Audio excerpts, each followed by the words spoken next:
All right, welcome back to the Modern Car Wash podcast. I'm your host, Kevin Zalaznik, here with Shane Groff, and our guest today is Suzanne Stansbury. Suzanne, welcome. Thank you. Thank you for having me. So, editor, publisher of the Northeast Carwasher Magazine, but also education chair for the NRCC, which is coming up in October. So, I'm glad we were able to get on your calendar. I know it's certainly a busy time for you. Yep, we're 2 weeks out from the show, and we're all very excited. So looking at it and just perusing the website, I think it was like 358 booths last year, record setting, but already sold out in July. Yeah. So it seems like it's going to be a great show. Yeah, we have 385 booths sold out. We're about 30 up from last year. Very exciting. We didn't anticipate it. So we have a bit of a waiting list, which we've never had before. And as a result, we're bumping up to we're expanding our footprint for next year. So when you look at the growth of the convention, at some point, I'll use the ICA for an example. You go there and there's other vendors who necessarily don't fit into like the car wash, but they're there because in some way it makes sense. Are you seeing more of that as well? At the NRCC? Yeah. Not at all. We don't have any of those ancillary vendors. Yeah. You're unfortunately not going to see the massage chairs at the show. At least not this year. Yeah. No, not at all. Okay. So, I mean, you look at the growth of the industry over the past few years. I mean, do you remember your first show and when that was? I do. It was the first NRCC I went to was in Newport. Okay. 34 years ago. This is the 33rd NRCC, but we took a year off for COVID. Okay. So yes. So go back 30 some years. What did that show look like? I was very new to the industry, and my boss sent me out there to kind of mix and mingle and spread the word about the magazine. I was with Professional Car Washing and Detailing at that time. And the NRCC was basically a glorified tabletop with a couple of educational seminars. And from that point, it's grown to be what it is today. Yeah. So let's rewind and talk about your introduction into the industry. You touched on it with the Car Wash Magazine. And before, so Tom Hoffman Sr., who is our founder of Hoffman Car Wash, he was in here briefly saying hi to you. I guess small world or whatever. You're local in the Albany area, but how do you know the Hoffman family in that sense? Tommy and Senior I've known for 35 years. When you're with the magazine, you tend to branch out and meet different people across the country. Obviously, they're local, so they would have been some of the first people I met. But I was also on the New York State Car Wash Association Board of Directors at that time when I was with Professional Car Washing. And Tommy was a president at one point. And actually, I did some marketing for you guys for 5 or 6 or 7 years. Shane, do you remember the first time that you two met? Yeah. Did you have hair? Yeah. Yeah, because it would have been my first trip up. It was the very early 90s. Okay. 93 maybe? Yeah. So it sounds like you've found a home in this industry. I have. It's, when I first got into it, there really weren't a lot of women. So it's easy to kind of stand out in the crowd. Obviously, there's more women involved in car washing today than there ever have been. Mm-hmm. We've actually got a great woman from Gleam Car Wash in Colorado who's going to be one of our virtual tour sites. And she's a great example of, where the industry's going and how diverse it's becoming. Yeah. What talk about that for a little bit is it still is a very male-dominated industry. It is, totally. There are, and I think probably like many industries, there have been strides in the last few years, certainly. What do you think, or what's the approach that maybe an organization like yours has taken to kind of be more inclusive or drive that diversity? Well, I mean, we're a group of people who are very open to, ideas and sharing and, kind of working as a family. The NRCC is not an association, it's a trade show. So the 5 East Coast Car Wash associations have volunteers that work on putting the show together. So you really have to be, a cohesive unit. You have to, be open to new ideas. I don't ever really look at, the male-female ratio in the industry. I just, we're all car wash people, varying levels and different aspects. I don't focus on the fact that I'm one of however many, women there are. So the NRCC is October 2nd to the 4th, Atlantic City. You talked about it being in Newport. How long has it been in Atlantic City? It's been in Atlantic City for a number of years, and there's a lot of reasons behind that. Initially, the mindset was, let's put together, a trade show that has, education and exhibits, but let's make it accessible to, different areas of the Northeast. So it's a drivable show. And we thought, okay, well, we'll start they started it in Newport. The second show, I think, was in the Catskills. Then we were in Saratoga.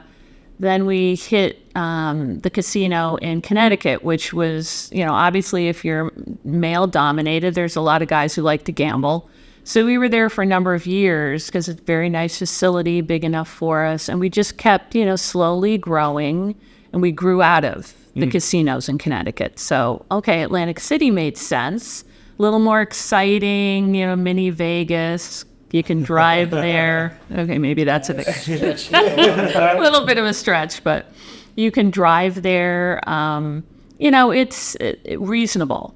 For us, the NRCC, obviously we want to make money. The money that we make, the profit, goes back to the associations and helps them, thrive and survive.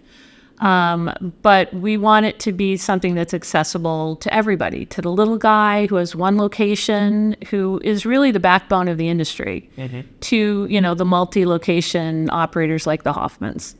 And Atlantic City really wants us. They give us incentives. We get great hotel rates. We try to keep our pricing to the show down, and we try to keep our pricing to the vendors down. So, we're not out there to rape the vendors. We want them to be successful, and we want to be successful. Yeah. So we try to make it affordable. Well, it's it is a cycle because, like you said, that you want to make money, obviously, and but by doing so, you're providing great programming that's helping the guest of the show then go and make more money and so forth, right? It's great. It's a lot of, vendors get their chance to go and sell, but it sounds like you have a ton of educational programs lined up this year. Are there any that really excite you? Well, our keynote speaker, Mark Denton, we had a little pre-con with him a couple days ago to kind of go over, who he'll be speaking to and what our expectations are, what his expectations are. He hails from England, so he's got a great accent. So everybody's going to be, listening to that. But he's got a great message. I mean, he is going to be able to motivate, I think, our attendees to look deep within their organizations, to better drive what they're doing, and to just create a culture that is stronger and more, driven to profitability. He has raced and sailed across the country. He's really versed in taking the common person and making them extraordinary. So I think his message is going to resonate. I think his story is going to be great. I think watching the videos of his crazy sailing is going to really resonate with our attendees. Are there any keynote speakers over the years that really stand out for you? Well, everyone who's watching this who knows me knows I'm a huge fan of Chris Christie. So I was beyond with Chris Christie. But I have to harken back to Daryl Hewitt, who was former ICA president from Minnesota, who came out in a leprechaun suit in Atlantic City back when we were at, I think we might have been at the former, it was the Hard Rock now, but it used to be the Taj. So he came out in a leprechaun suit and spoke about, how he has grown his business. And he was just a guy huge with personality. So I think he'd be right up there with Chris Christie. So Shane, I don't know, as you're working the booth, obviously, do you get to sit in on some of these keynotes, or has it been a few years? It varies. Yeah. It kind of goes in waves where I'll catch a couple. Yeah. Is there any stand out for you? I was at the Chris Christie one. Yeah. I'm not a... He did get a little political. A little more political than I wanted him to. Right. But, you can't control somebody once they get up there and have a microphone. Did you ever consider dressing up like a leprechaun? And Probably not. I'm a little too tall. It would take a special kind of individual to do that, and he was definitely a special, very successful car wash operator. So Mark Denton, in the past few years, I got a shameless plug here. So Hoffman Innovated, Micrologic are the presenting sponsors of the keynote. So we're looking forward to that for sure. I'm curious, how do you go about finding the keynote speaker? It's a process. Is that your responsibility? I'm very involved in it. Yeah. Up until Innovated and Micrologic became our sponsors, we didn't really have the means to go after this level of speaker. I mean, we couldn't do it without you guys. We would try to look within. I always kind of thought that getting an operator who knew our industry inside and out to be our keynote speaker was the way to go. Number one, he knew the industry. Number two, we didn't have to pay for it. Yeah. But I changed my mindset on that. And I feel that, our keynote speaker this year actually, funny enough, we learned in the pre-con that he considered being a car washer at one point. He started researching the industry. So when the agency that represents him reached out to him, he was very interested very quickly. It depends on the level of speaker. Once you get to a certain price point, it's such a crazy process where you have to reach out to his people, and then his people have to reach out to his private people. There's 2 different schedules, and we don't have the attendance base that some of these speakers want. They want 100,000 people to see them, and they need a private plane and, all of that stuff. And it's really not necessary. I mean, the level and the caliber of speaker I think we've had in the last couple of years would show that. Yeah. It seems like it's in a lot. It's not like just going to like publicspeaker.com and like picking from a list. No, I've worked with several agencies over the years, and the agency that we work with now, I'm going to stick with because they're very attention to detail oriented. They're very responsive, and they've been able to help us find some good people. Is Mark or Mr. Denton or however you like to go like on these kind of discovery calls or whatever, has anything stuck out to you just from like behind the scenes? Well, like I said, he almost got into the industry. So as we were speaking, he was like, it would be okay if I stayed another night and walked the show floor? And I'm like, absolutely, come early or stay late or whatever, we'll take you around and we'll introduce you to people. And who knows? I think this guy is going to fall in love with car washing and will eventually have his own. Yeah. But I thought that was pretty cool to find that out. So we talked about Mark Denton's speech, talked about what other things can we expect this year? We also have, and DRB is going to be our habitual sponsor of the Last Days seminar, which is featuring Arthur Greeno with Chick-fil-A. Mm-hmm. So I don't know if you haven't heard him. He is, an expert on their secret sauce and what makes their customer service, consistently outstanding. And even their, throughput process, kind of like, putting the cars on the conveyor in a timely, expedient fashion. They have to do that at Chick-fil-A. You see the lines, the ridiculous lines, but you're never in them for more than 10 minutes. Mm-hmm. So there's some similarities, and I think his program's going to be outstanding, and that's on Wednesday, and it includes a breakfast. Okay. It's interesting.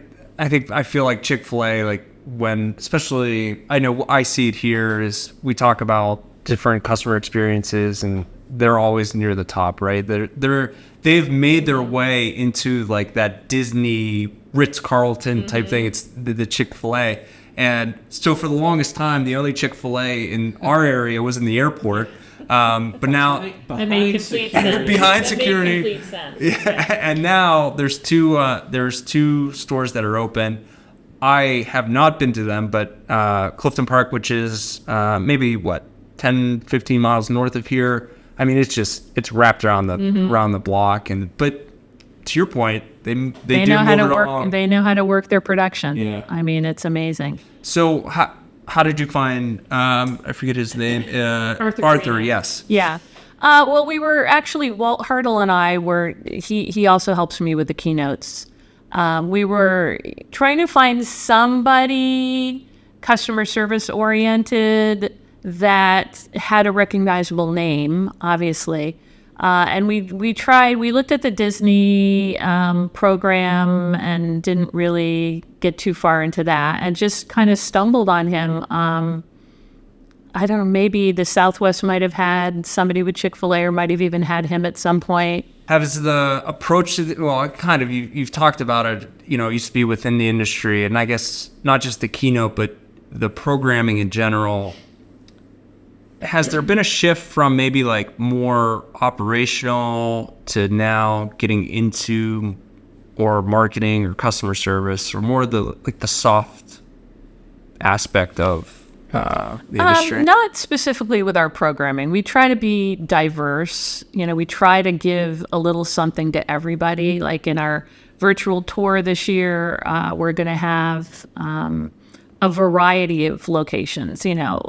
The shiny new coin in the industry is the express exterior with the free backs. So I think obviously that's a model that we want to explore, but we've also got traditional self-serves this year. We've got some in-bay automatics. We've got some paybacks, which is something that I'm hearing more and more about rather than the free backs. We've got the woman in Denver. She's like an all-inclusive kind of operation where she hires kids with disabilities. They also do extensive detailing. So we've tried to really cover the gamut with this virtual tour, which is one of our best attended seminars. Walk us through, if you haven't seen the virtual tour, how does it work? Is there? Well, I line up a bunch of operators and ask them to shoot a video on their phone of their location, from soup to nuts.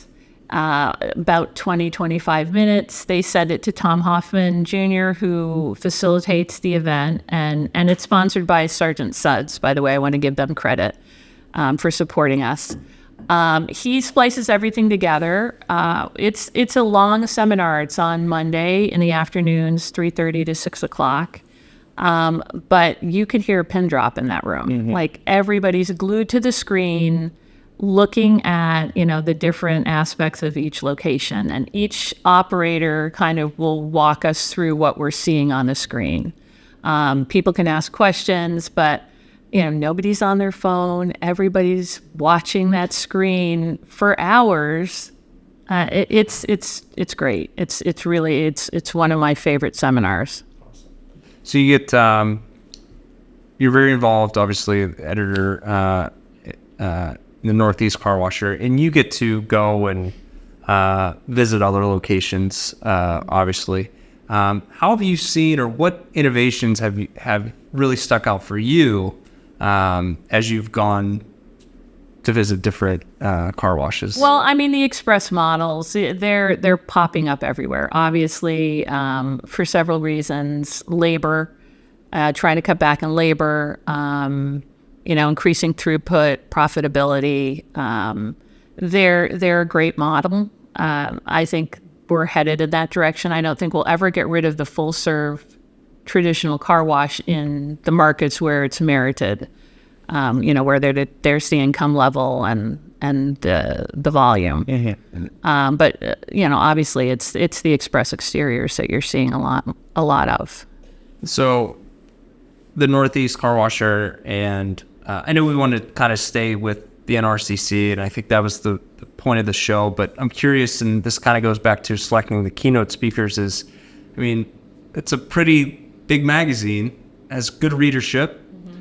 You have to come up with content to fill that magazine. What does that process look like? It's not much of a process. It just kind of happens. And because there's 5 East Coast associations that are part of this, and actually we have some information from the Pennsylvania group as well.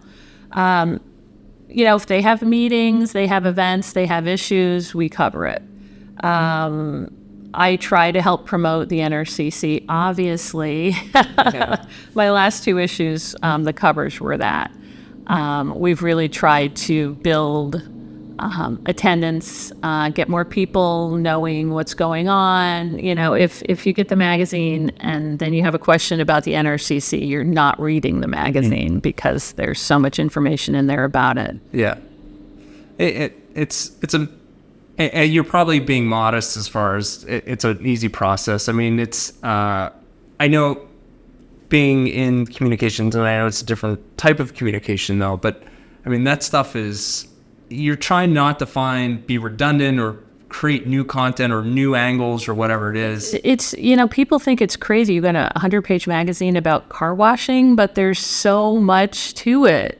There are the legislative issues, there's the association issues. There's really neat things that operators are doing. There's weird things that operators are doing. I've got a lot of contributors who have big personalities. So that's kind of what helps make the magazine what it is. Okay. Short of libeling anybody or slandering anybody, libeling with a magazine, they can pretty much say what they want to say, and people like to listen to that. Is it? I guess, how's the magazine evolved in the last few years, or the last 10 years? The magazine, actually, when I left professional car washing, I was a New York State Car Wash Association board member. They didn't have any management, so I proposed managing them. They had a little newsletter. Nobody wants to advertise in a 6-page newsletter that goes to nobody. So I acquired New York, Connecticut, New Jersey. I took their publications. I thought, it really makes sense to have one cohesive Northeast publication. So I created a Northeast Carwasher and pulled in New England, Mid-Atlantic, and then some information from Pennsylvania. Shade, are you an avid reader? Absolutely. What do you find the most helpful out of there? Or I guess you're in a different position now, but still, it's good to see what other people are doing, for sure. Read what other people are doing, see what, I always also look at all the advertisements, like who's advertising what, how it affects our business. But yeah, been an avid reader. Yeah. Pretty much since it came out. It's a nice resource too, when you think of, within the industry, and being able to kind of, you're all in the same boat, right? And just seeing similar, probably the virtual toward the NRCC is like just getting insight into other operators and how you can build on that. I think the key is like the personality part of it. It's quirky, you'll see a birth announcement, which is a little weird to be in a publication, but people love to see that because it's a small industry at the end of the day. Everybody knows everybody else. Yeah. And if you don't, you should. Yeah. How far, shifting back now to, I guess for both the magazine but also the NRCC, how far out are you preparing for, we'll start with the magazine. So we just had were the fall issues coming out, or it just came out? Which one is that? Fall's issue just came out. So is December pretty much wrapped up, or are you? Oh God, no. No. I kind of have to fly by the seat of my pants sometimes because I've got the 3 associations, the NRCC and the magazine. So, yeah. So the NRCC, as far as that aspect of it, has 2024 already begun planning for that? We have begun planning our keynote speaker. This is exclusive, everyone. So who's it going to be? His name is Will Guerra. Oh, I didn't think you actually were going to. First, yes. Yeah. Breaking news. The first time we ever broke anything. This podcast. He is a restaurateur from the Hudson Valley who has Michelin restaurants in New York City. And this guy's customer service is off the charts. And I'm just going to tease you with that because I'll talk about a little story in the next issue of the magazine to convey just how over the top he is. But he's recently published. He's phenomenal. Like, I went in my favorite little coffee shop recently, looked over at the bookshelf, and there was his book. And I'm like, this is meant to be. We tried to get him for this year. He had a conflict, but he really, again, I think he's familiar with the foam and wash chain in the Hudson Valley. Okay. And he really wanted to speak to our group. So I said, well, let's try to book him for 2024 now. So we were able to, finagle the finances and get the deposit to him and secure him. So is that amazing? For Denton, is the same thing? Were you this far out for him? No, we typically start at the beginning of the year. Okay. Because that's when the funds can open up and we can then do the deposit for the keynote. And we go through a lot of, we've tried to get some speakers that were just a little out of reach for us. We could have, thanks to our sponsors, paid for them, but I don't think we were attractive enough to them. So yeah, that's the hard part. And then coming up with different topics for education, not trying to do the same thing over and over again. Our marketing panel last year, one of the things I wanted them to touch on was the Unlimited program. And we didn't quite get to that. So this year, Chris Brown with Merck Consulting is going to be doing a program on the Unlimited, kind of the good, bad, and the ugly. And he's worked with like over 100 operators, kind of perfecting how to get the most out of that program. So I'm excited about him as well. He's going to be great. So there's got to be October 5th has to be a nice day when it's all over. Maybe the 6th. Yeah, it is. It's a lot of, it's just a lot of little, at this point, a lot of little things that I say Heather Courtney, who's our show coordinator, she and I are kind of in the weeds right now with all the little details. And, we just try to put on the best product that we can so that the attendees get the most bang for their buck, as do the vendors. Mm-hmm. The vendors are very important to us, and we try to do what we can to pack the floor and get as many people at the NRCC as we possibly can. You talked about the number of booths as far as attendees. Is this going to be a record year as far as people? I spoke with Heather on the way over here today, and she said we're ahead of last year's numbers. So we're very excited about that. Yeah. So if for anyone who hasn't reserved their spot to attend, what makes a regional show so important? I think it's the networking. It's the content of education. It's the number of exhibits and how much equipment they bring. And it's the networking, like making a friend in the industry who you can call up when, you're struggling with something, be it equipment breakdowns or, what your revenue's doing or what your volume's doing or what you're seeing, or even, problem with your dirt, and your water. Just making friends in the industry is going to serve you well. And the accessibility too, right? It's like you said, it's drivable. It's not like you're flying to Vegas or Nashville or whatever. Nothing against those conventions. Mm-hmm. It's just a much bigger footprint. Everyone can do that. Not everyone can afford to do that. Not every, like I mentioned earlier, not every company has 40 or 100 car washes and they can afford to do that. As I mentioned, most of the industry is not the big guys. It's the little guys with 2 to 5 locations, and we try not to forget them. Yeah, great. So one of the things that we always do is we talk about what we're watching, what we're streaming. That's how we usually close out the show. Curious what's on your Netflix or Hulu or... Well, can I just circle back to one thing? Yeah. So we do, as far as networking goes, we do have 2 great options this year. Simon Eyes has increased their celebration to be open to everyone who attends the show, and that's on Monday evening at the Hard Rock. We very much appreciate that. And then our welcome reception, sponsored by ICS. They've been our welcome reception sponsor for nearly 20 years. That is at the end of the show floor hours and on the lower level of the convention center, also open to anybody, no matter what level of registration you have. And there's some great giveaways with that event as well.